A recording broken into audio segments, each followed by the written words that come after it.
मैयायो भारतनि नखर मन्त्रि अमित शाह बिथांजों जोङो सावरायदों खोथा होदों जे खम समनि गेजेरावनो जेरैखि जाया जोंनि जिखिनि जेंना दङ बेखौ सुफुंगोन आरो फोथायो। प्रिपारेसना जोंहा कमप्लिट जानानै दङ, जास्ट इलेक्सन डेट फोसावबानो जाबाय।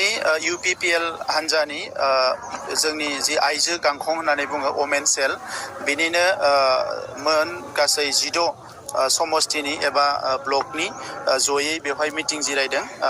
आइजो गांखंनि इसिङारि माखासे बाथ्राफोरखौ रायलायनायजों लोगोसे फैबाय थानाय बिसायख'थियाव बोरैहाय गोख्रोङै बाहागो लागोन बिनि सायाव जोंनि सेला सावरायदों। आरो UPPLनि वमेन सेला जोबोद गोख्रों, थांनाय गोबाव समनिफ्राय जिखिनि BTR ओनसोलनि आइजोनि जेंनाफोरखौ बिथांमोना जोबोद मोजाङैनो बेखौ नायबोदों आरो दैदेनबोदों।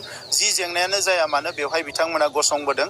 दा बेनिखायनो आं मिजिंथियो BTR ओनसोलनि आइजोफोरनि जेंनाखौ अराय समनि थाखाय सुस्रांनायाव UPPLनि आइजो गांखंआ जाफुंसार जानो हागोन, बेखौ आङो फोथायो। प्रिपारेसना जोंहा कमप्लिट जानानै दङ, जास्ट इलेक्सन डेट फोसावबानो जाबाय आरो जोंनि बिजाथिया गोबां भटआव देरहानो हानाय मोनसे थासारिया अलरेडि जानानै दंखायो। मैयायो भारतनि नखर मन्त्रि अमित शाह बिथांजों जोङो सावरायदों। बेवहाय जोंनि सरकारनि दैदेनगिरिजों लोगोसे जोंनि MP बिथां एबसु आरो NDPनि रिप्रेजेन्टेटिभ दङमोन।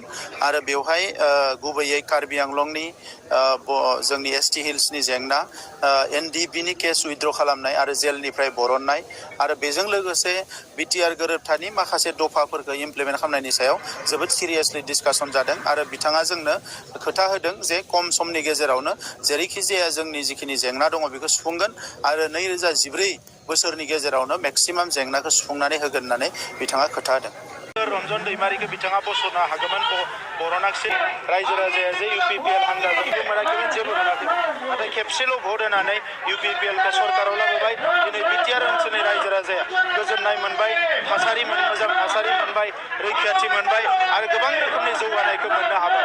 दा नंखायनो BPF आरो UPPLनि गेजेराव बे डिफारेन्सखौ नुनानै रायजो राजाफ्रा दिनै रोजा रोजा UPPLनि फारसे आवगायबोदों।